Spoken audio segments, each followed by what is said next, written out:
Friends and Weaver, good day. Joseph Conrad, the author of Lord Jim and the Heart of Darkness, a Polish and English writer. Now, one of his another novel, Nostromo. The name of this novel is Nostromo by Joseph Conrad. It is a chronological summary of the events of the novel. The narrative itself is structured in much linear fashion. The fictional South American country the fictional South American country of Costa Juana is under the control of a dictator, a so called enlightened despot named Don Vicente Ribera. In the province of Solaso is a silver mine of vital national importance run by Charles Gould. Charles is married to Emilia, whom has managed to charm the populace of the country in a way not entirely dissimilar to Evita. Actually, although Emilia is most assuredly not married to the despot nor in any danger of becoming a despot herself, she is married to a man who owns a richly veined silver mine. The political situation is a state of unrest. To put it mildly, in fact, factions are engaged in a revolutionary struggle for dominance over each other, with the ultimate goal being to overthrow Liberia, who essentially is holding on to power thanks to the existence and the reliance upon gold, silver. That silver comes under the threat of attack and seizure once Liberia is actually forced to flee the country, and Gould enlists the services of what may well be the most honest personification of integrity in the small nation, Giovanni Battista Fitzana. Clearly, Fitzana is a native of South America. He is, in fact, an Italian seaman who is better known by the name of Nostromo, which means our man. Nostromo, the incorruptible, Nostromo, the good and the loyal.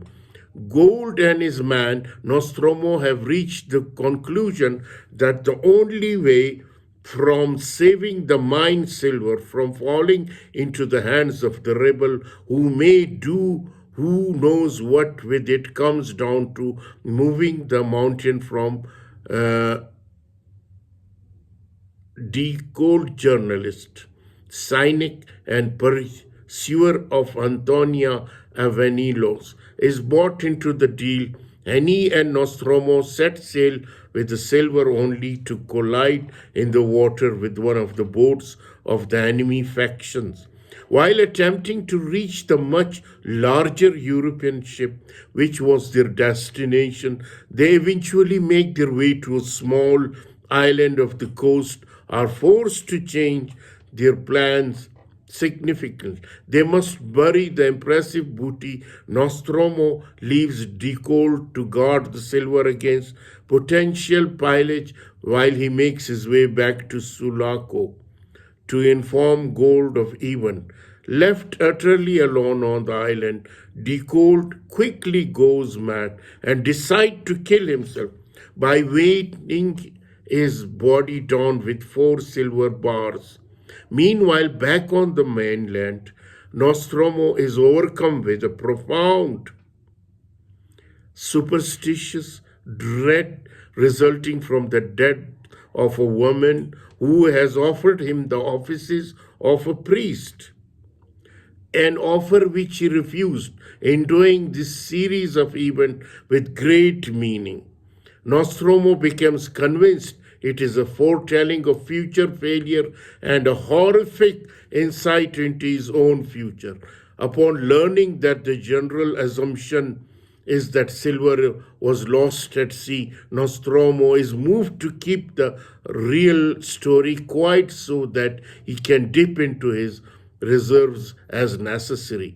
Gradually, the state of Staguana begins to settle down and civilize. Nostromo becomes wealthy and influential,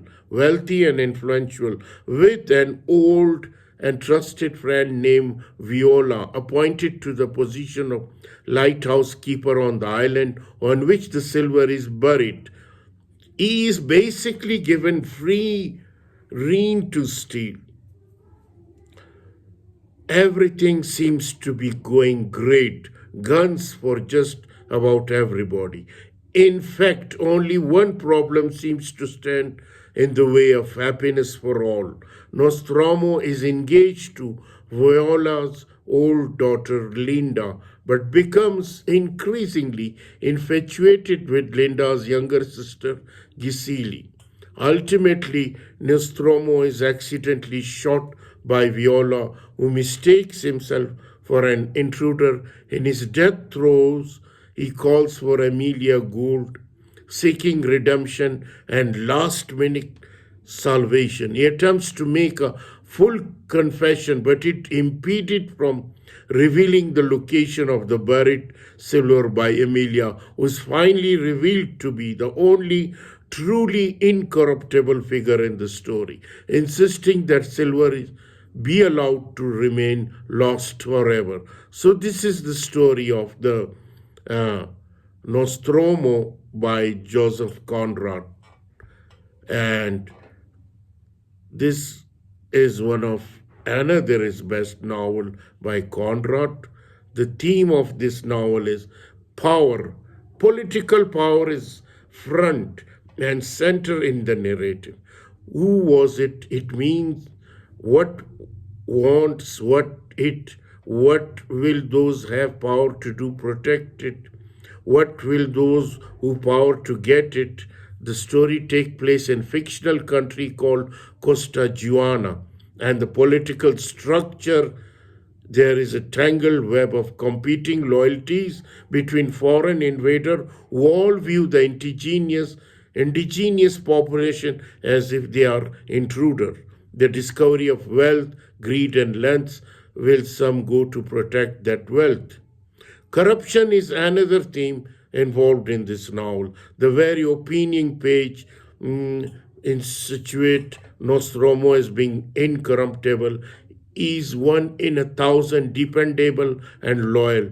Not too much later, however, a completely different portrait of Nostromo arrives as he is described as traitorous, cowardly scoundrel. Lies is another. The narrative structure of Nostromo can make it difficult read for those preferring simple linear chronologies. The structural presentation of event out of order creates a timeline, but takes work to understand, but is absolutely essential thematically. Essentially, there are two stories being told here. One is the public record of Nostromo that many believers makes the man and the myth interchangeable. The other story is secret history of Nostromo that reveals the public record is one composed of many lies.